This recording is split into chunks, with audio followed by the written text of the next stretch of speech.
so awkward. So, this is really upside down. I'm not even kidding. All right. Well, I have 6 more pages to read. So,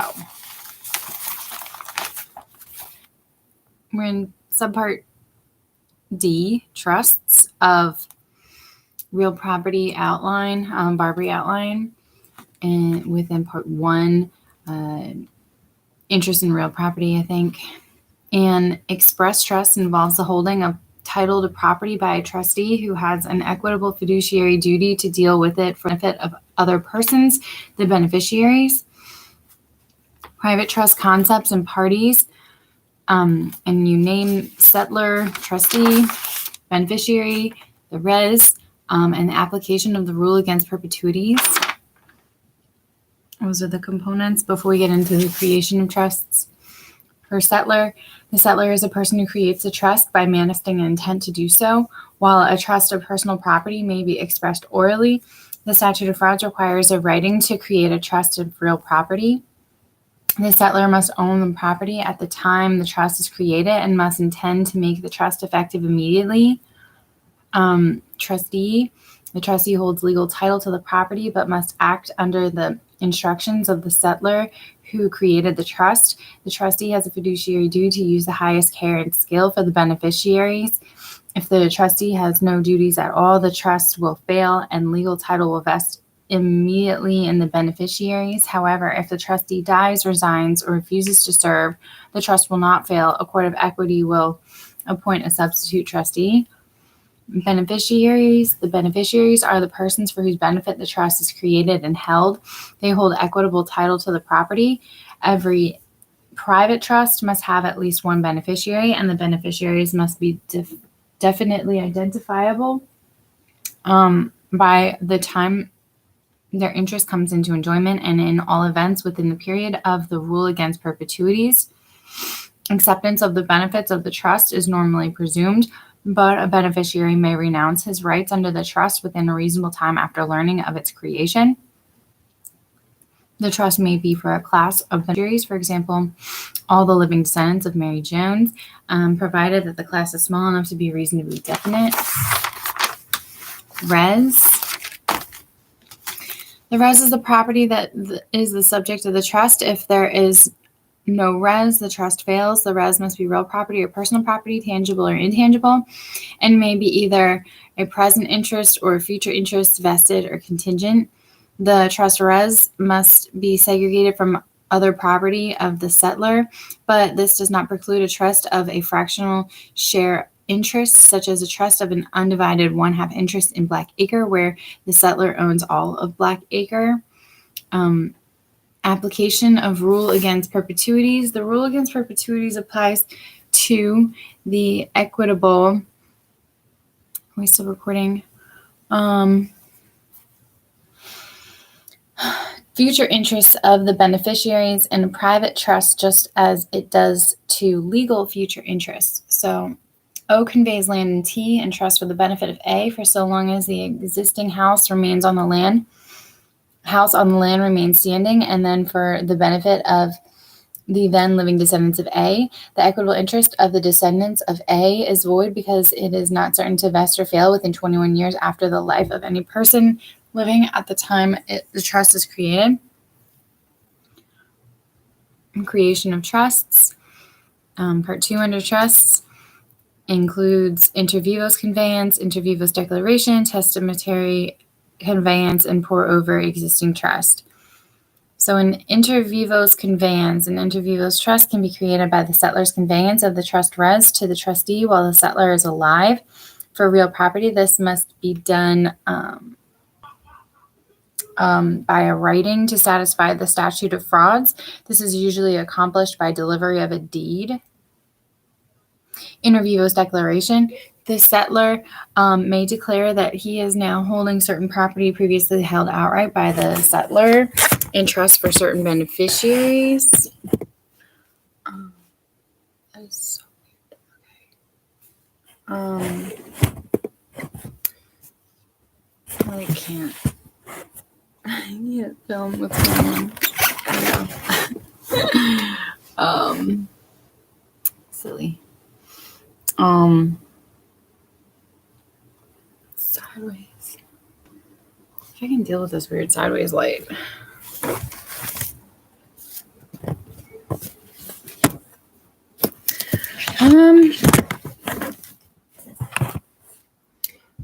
Where were we? Interview with declaration, probably.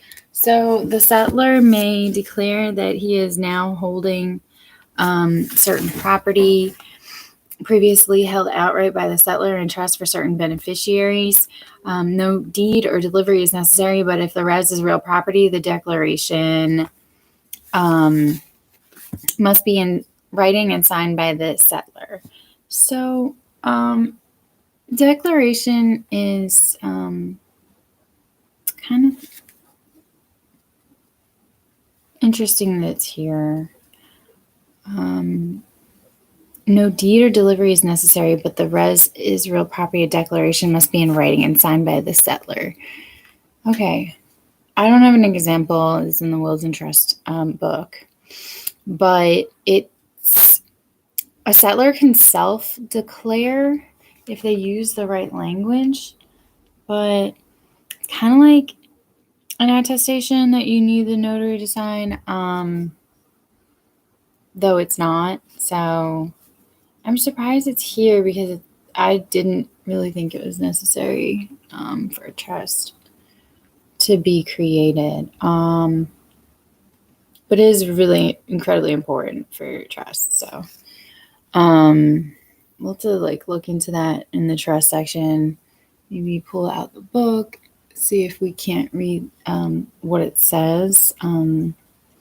Testamentary conveyance. A settler may create the trust by language in his will and may also transfer the res to the trustee by a devise in the will. The trust will come into existence only upon the death of the settler. And D, pour over into existing trust. The settler may create an inter vivos trust before death. The settler's will may then bequeath property to the trust, pouring it over into the trust. So the settler's will may bequeath the property to the trust. The testamentary conveyance. The settler may create the trust by language in his will and may also transfer the res to the trustee by devise. In the will, the trust will come into existence only upon the death of the settler. And then we're going to talk about charitable trust. But first, I'm going to see if my trust book is nearby so I can read the declaration contains. Let's see. Just seems like I'm so curious that I just have to know.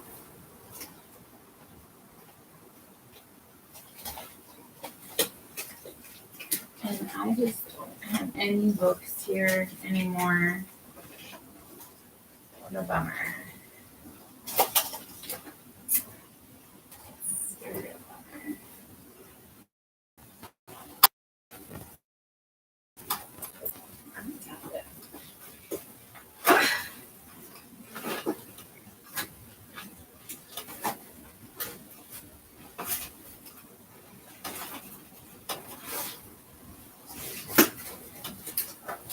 Nope. There's no books. I took all the books out of the state.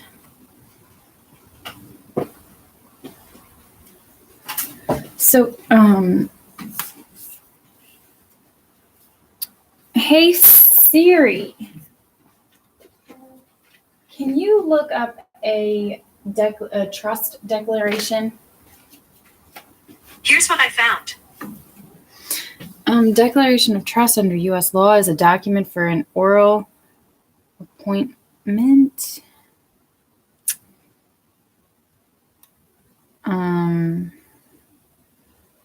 Statement appointing a trustee to oversee assets being held for the benefit of one or more other individuals. The assets are held in trust.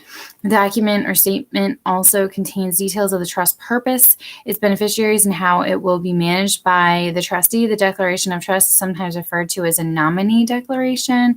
Understanding the declaration of trust. A declaration of trust not only appoints a trustee, but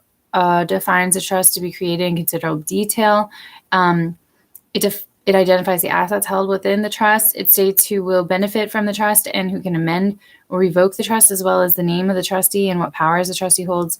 The trustee may be a financial institution rather than an individual. The statement may include instructions on how and when the beneficiary will receive distributions.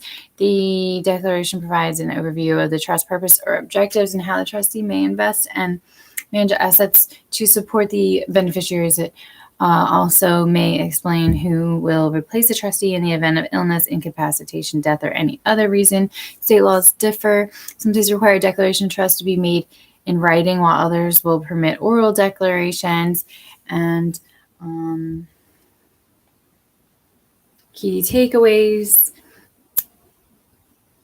a declaration of trust nominee declaration appoints a trustee to oversee assets for the benefit of another person or people. The declaration also describes the assets that are to be held in the trust and how they are to be managed. State laws have different requirements for the creation of a declaration of the trust, and state laws also govern how a declaration of trust is applied to all those involved in the operation of the trust, including grantors, trustees, and beneficiaries. So the trust declaration is not like the declaration that I was thinking, which would be a part of a written trust, but it actually is a trust document. So that's what is meant by that. Charitable trusts, beneficiaries. A charitable trust, unlike a private trust, is described above, must have an indefinite group of beneficiaries. It must. The beneficiaries must be reasonably numerous and not individually identified. The trust may be for the benefit of an established charity, for example, the American Red Cross I keep going to, and for a group of persons, for example, the victims of Hurricane Sandy. B, application of rule against perpetuities. The rule against perpetuities does not apply to trusts that are entirely charitable. Such trusts may have indefinite life. This is true even if the trust benefits two charities, one with a present interest and the other with a future interest. That would normally violate the rule against perpetuities. Note, however, that if either the first or second interest is non-charitable, the exemption from the rule against perpetuities does not apply, and the second gift is void. Example is O conveys land in trust for the benefit of the victims of Hurricane Sandy, and when all houses destroyed by the hurricane have been rebuilt, then for the benefit of the American Red Cross. The interest in the Red Cross may not vest until more than 21 years after the death of any person living when the trust is created, but it is still a valid interest. O conveys land to T in trust for the benefit of my son John, whose house was destroyed by Hurricane Sandy, and when his house has been rebuilt, then for the benefit of the American Red Cross. The interest of the Red Cross may not vest until more than 21 years after the death of any person living when the trust is created, and it is void. Cypress doctrine: if the purposes of a charitable trust are impossible to fulfill, are illegal, or have been completely fulfilled, a court may redirect the trust to a different purpose that is as near as may be a translation of the Latin cypress to the settler's original intent. Enforcement of charitable trusts. Charitable trusts may be enforced by an action of the Attorney General of the state. Under the Uniform Trust Code enacted by the majority of states, the settler and qualified beneficiaries also have standing to enforce a charitable trust. The rule against perpetuities may be stated as follows. So this is subpart E. No interest in property is valid unless it must vest, if at all, within 21 years after one or more lives in being the creation of the trust. Interest. The creation of, or at the time of the grant is what I tend to like to say.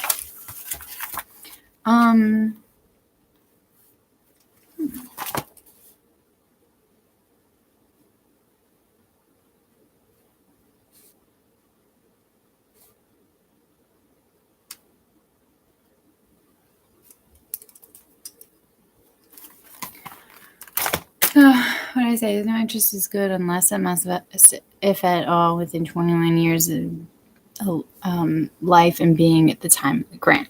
So So here it says no interest in property is valid unless it must vest, if at all, not later than 21 years after one or more lives in being at the creation of the grant. The rule might be more easily understood if it had been expressed as an affirmative proposition. An interest is void if there is any possibility, however remote, that the interest may not vest more than 21 years after some life in being at the creation of the interest.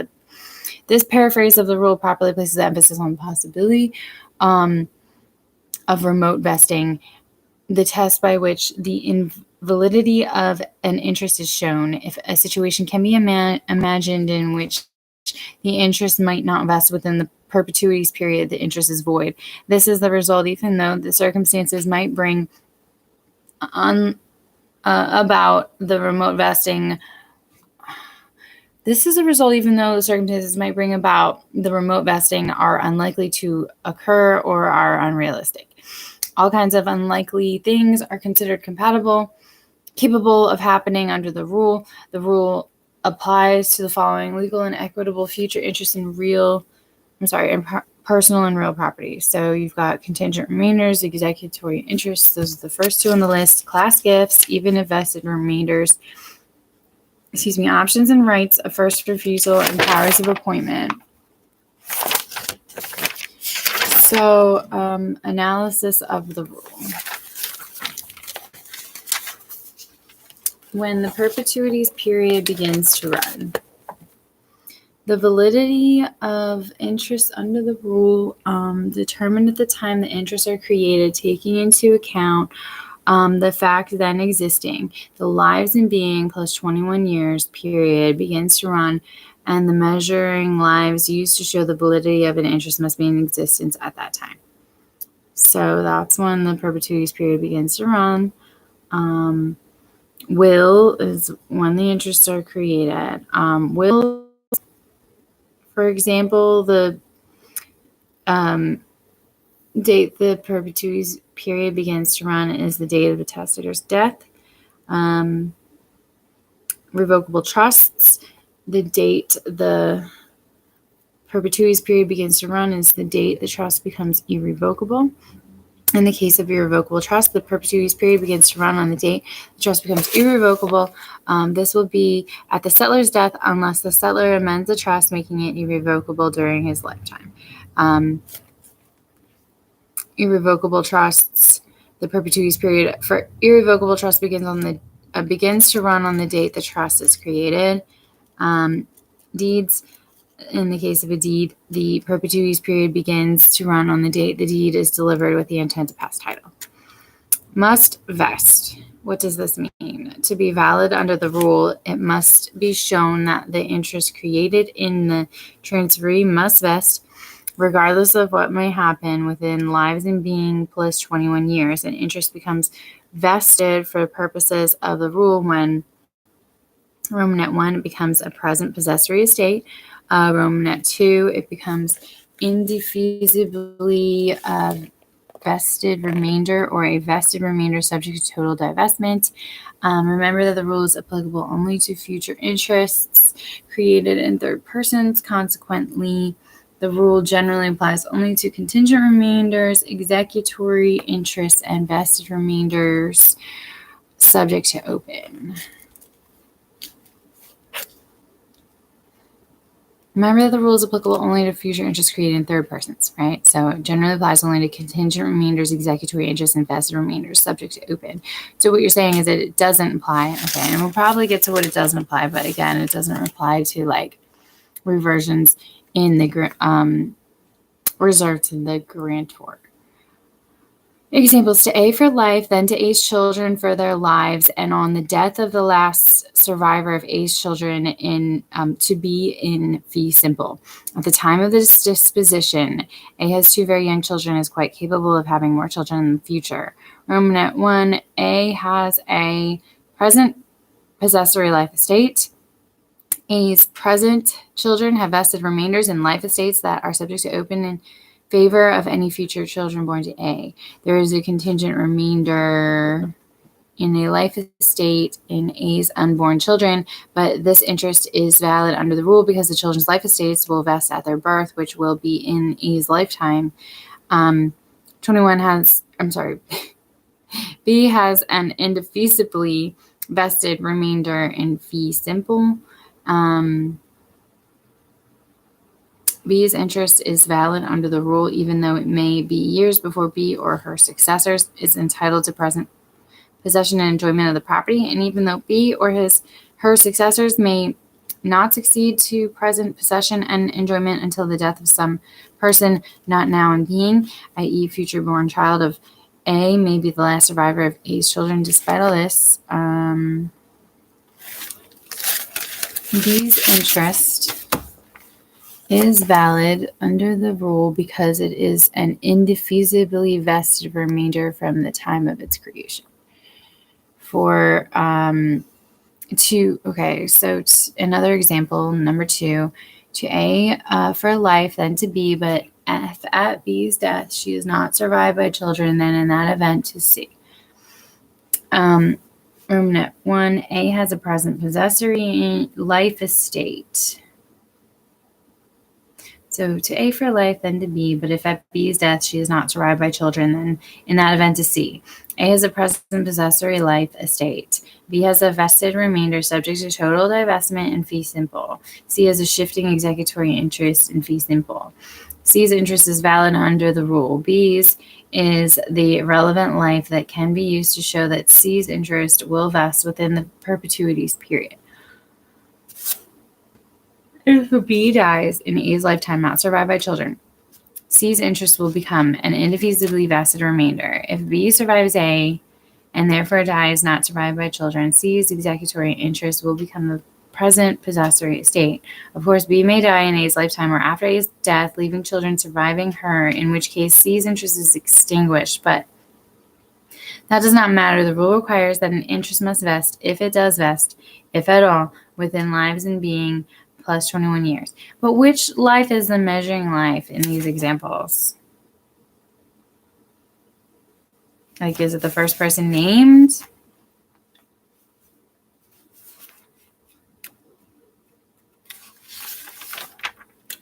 So we're going to get to that.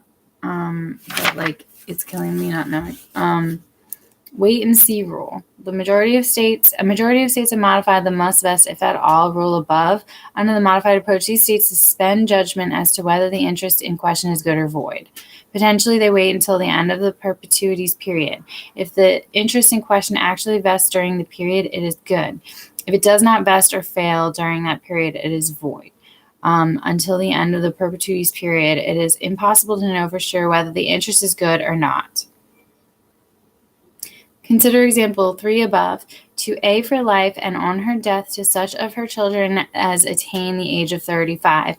Under the wait and see approach, the courts will inquire as to whether, in fact, any child of A reaches age 35 within 21 years after A's death. If one or more of A's children does so, the remainder is valid. If none does so, the remainder is void. If at all, what does this mean? This simply means that the interest does not have to vest within the perpetuities period in order to be valid. After all, many contingent remainders never vest because the condition precedent is to their taking is not satisfied. For example, to A for life, and on A's death to B if B is then living. A has a life estate, B has a contingent remainder, and the transferor has a reversion. B may never take, for she may predecease A. But if B does take, if at all, her interest will vest here, will become possessory estate on A's death when we will know whether B has survived A. In this case, B is her own life in being, for the condition precedent to B's taking must occur. If it does occur within B's lifetime, B's interest is valid under the rule. Second example, to A and Fee, but on the express condition that if marijuana is ever smoked on the premises during B's lifetime, or within 21 years of B's death, then in that event, to B and Fee. A has a fee simple subject to an executory interest. B has an executory interest in fee simple. B's interest might not take, for marijuana might not be smoked on the premises during B's lifetime or within 21 years thereafter. But if B's interest does take, by the terms of the disposition it must take, during B's lifetime or within 21 years thereafter. B's interest is valid under the rule. Lives in being. What I really want to know. The law allows any lives to be used to show the validity or invalidity of an interest, but no lives are of any help unless they are somehow connected to the vesting of an interest.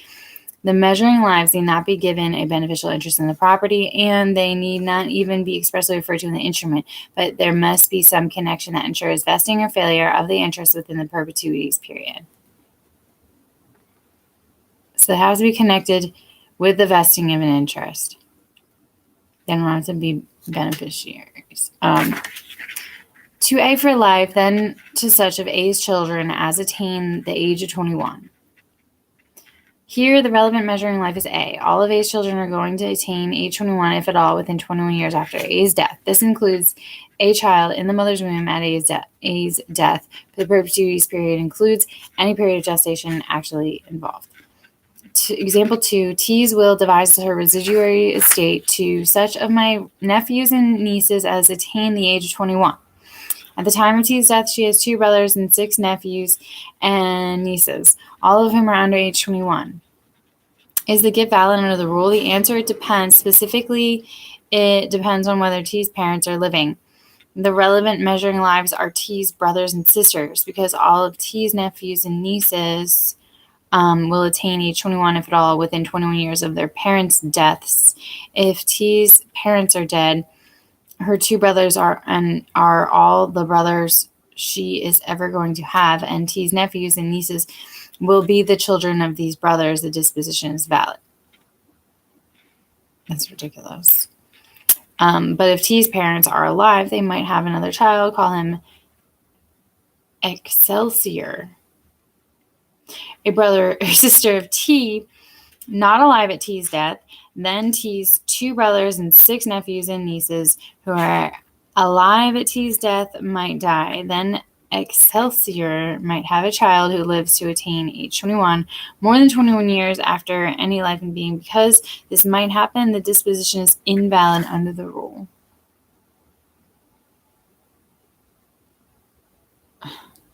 Who can be used as measuring lives? In all the examples in this chapter, the measuring lives used to show the validity or invalidity of interest are referred to or are indirectly involved in the disposition itself.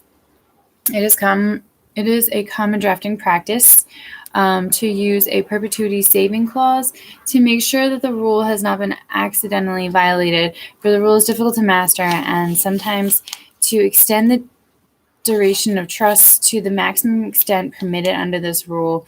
The clause reads something like this: notwithstanding anything herein to the contrary, any trust created here under shall terminate, if it has not previously terminated, 21 years after the death of the survivor of the following named persons, and the remaining principal and undistributed income of such trust shall be distributed to ...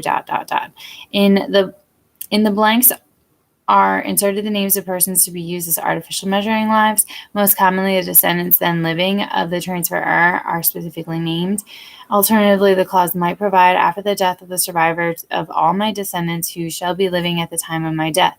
This clause works in a will, but does not work in an irrevocable trust. A few more aggressive draftsmen will name 10 healthy babies born in some local hospital on the day the instrument is executed. The probability is that this will permit the trust to run for 100 years. Reasonable number of human lives can be used. Animals and organizations cannot be used as measuring lives. Only humans can be used as measuring lives, although the number of measuring lives must be reasonable. Example, the trust will terminate with 21 years after the death of the survivor of all persons listed in the Manhattan telephone directory. Clearly impermissible.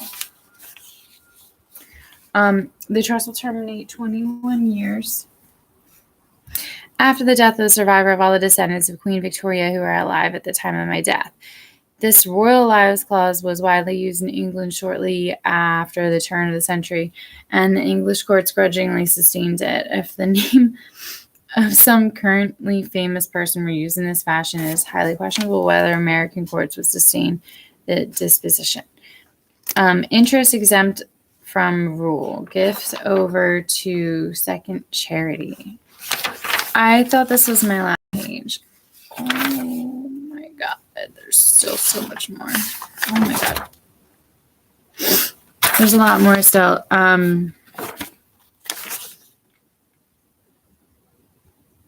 Before getting to the rule against restraints on alienation, page 40. So I'm going to stop here. Basically,